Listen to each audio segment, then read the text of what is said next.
after Superpark, where I got the attention of some people, and I had already kind of made friends with the grenade guys and had been in that like world for a little bit. I went home for the summer to work my summer job, which was lifeguarding at Big Bear Lake.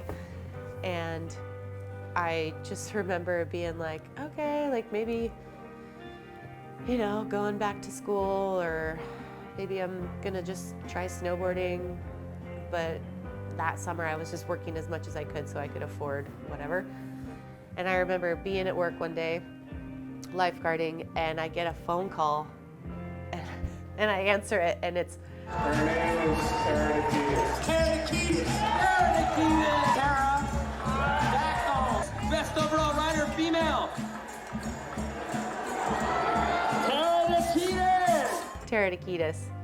And she's like, hey, I think you could be a really good match for my friend who's starting up this agency, and she's looking for people. And I was like, ugh. I don't really remember the totality of the call, but I just remember being like, cool, yeah, oh my God, that'd be so rad. And hanging up the phone and being like, Tara Nikitas just called me and told me about Circe Wallace, who I had yet to meet, but I was just like, oh my God, like an agent? And got a couple contracts, and we went through it, and that's how I ended up signing with Rosignol and a couple other companies like Sessions. And I just, like, it's just a trip that you go from watching people on the TV competing at X Games, like Tara and that group of girls at the time was like gods. I'm definitely getting arrested tonight.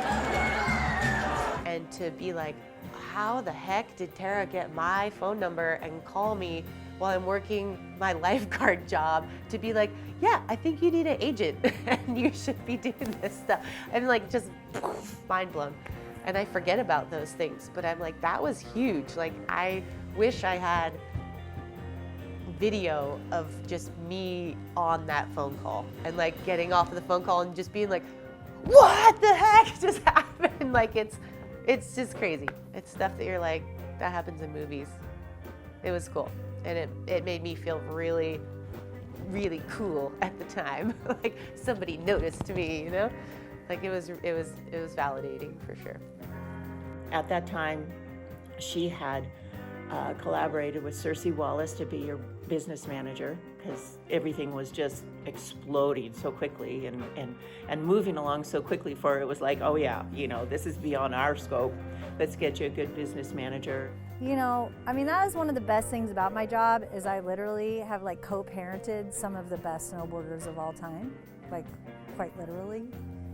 And Hana has always just been such an incredibly beautiful, strong snowboarder, and I'm just kind of perpetually in awe of her in so many ways, like just her beauty and her intellect, and you know, her mom is super cool.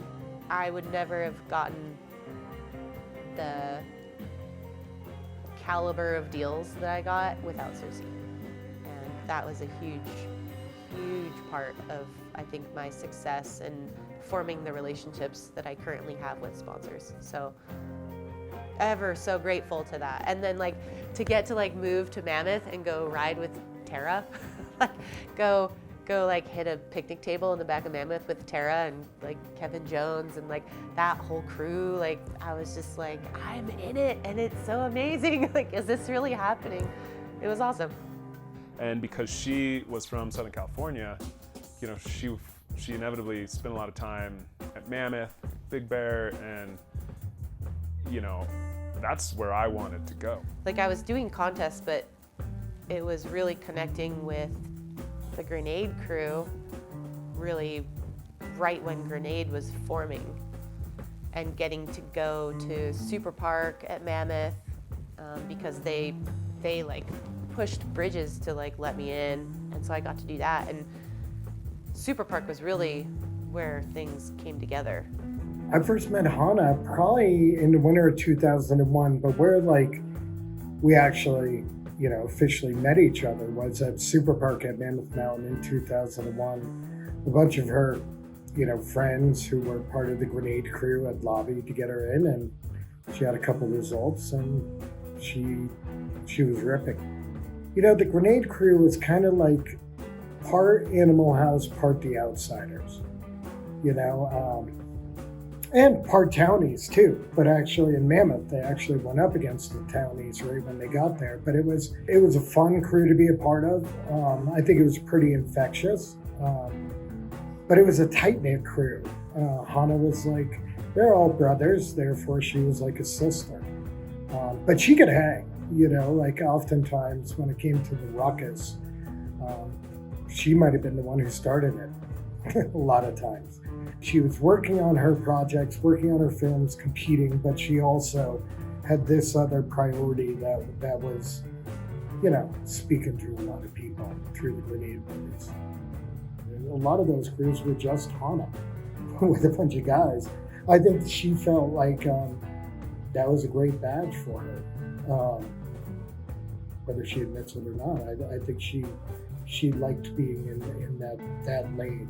It was just riding and being in the right place at the right time and having the support of the grenade guys to kind of get me into the events that I got noticed at. And not having any pressure. I feel like I really do well when I can just have fun and I'm not really worried about placing or whatever. It's like I could just be, nobody knew who I was at Superpark. I could just ride Superpark, and I just rode all day long and was having a great time, like hitting the biggest jumps that I've probably ever hit and having a good time. And that's where I think I tend to excel. But I don't know. It's all a blur. I mean, literally, like the early day grenade squad, it was literally like the Lost Boys, just pure chaos, no direction, no parental control. And Hana was basically like Wendy. I think she kept a few people alive and was kind of the queen, this guiding light that helped a lot of young lost boys kind of come of age. Smacked some respect into him. When I first moved out west, I stayed at her condo in Mammoth. She was one of the only people that my mom was cool with me staying with, and Hana's always been like an older sister to me. She's always kind of, brought me under her wing along with other people. And I think that for so many of us, Hana was kind of that older sister who not only gave us direction in our snowboarding, but also kind of kept us in check, just in our personal life. Just kind of like she was the one who was cool to like just slap us over the head and tell us we're being idiots.